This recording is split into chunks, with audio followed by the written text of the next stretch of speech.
Que je prends dans l'actualité, c'est l'affaire Depardieu, on en parle beaucoup en France en ce moment, qui est devenu sans doute le plus célèbre exilé fiscal puisqu'il a quitté la France pour aller vivre en Belgique. Voilà. Maintenant, il est peut-être russe d'ailleurs parce qu'il a la citoyenneté russe. En tout cas, ça met en lumière la désunion fiscale au sein de l'Union européenne.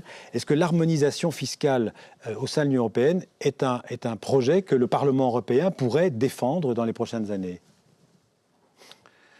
Tout d'abord, je suis... C'est un domaine où le Parlement n'a pas de compétences pour le coup. C'est l'unanimité des États, si ma mémoire est bonne. En ce qui concerne la taxation en Europe, plutôt plus tard, il faut trouver des moyens pour la taxation commune, mais surtout contre l'évasion fiscale. Et là, le Parlement européen a des possibilités. Si la Commission nous propose une directive européenne contre l'évasion fiscale, on peut, dans la codécision entre les États membres et le Parlement, trouver une formule. Prenons l'exemple de la Grèce, que les plus riches Grecs achètent les plus chers immeubles à Berlin ou à Londres. C'est un acte honteux. En même temps, les plus pauvres dans ce pays n'ont plus d'espoir. Alors pourquoi donc négocier des États membres seuls comme la République fédérale un accord contre l'évasion fiscale avec la Suisse? Il faut que l'Union européenne le fasse.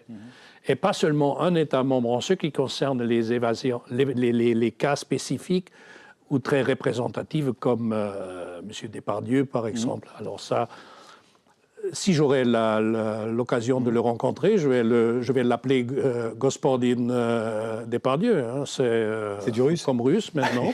À l'époque, j'ai lu que son père était membre du Parti communiste. Oui. À l'époque, on avait dit Tovarish Depardieu. Hein. Aujourd'hui, c'est Gospodin.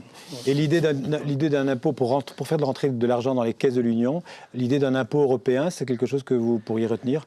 La taxe des transactions financières sera la première taxe européenne. Et ça, c'est raisonnable parce que nous avons un marché unique. Nous avons des transferts gigantesques des marchandises, des capitaux au-delà des frontières en Europe. Pourquoi pas donc avoir un système de la fiscalité européenne ?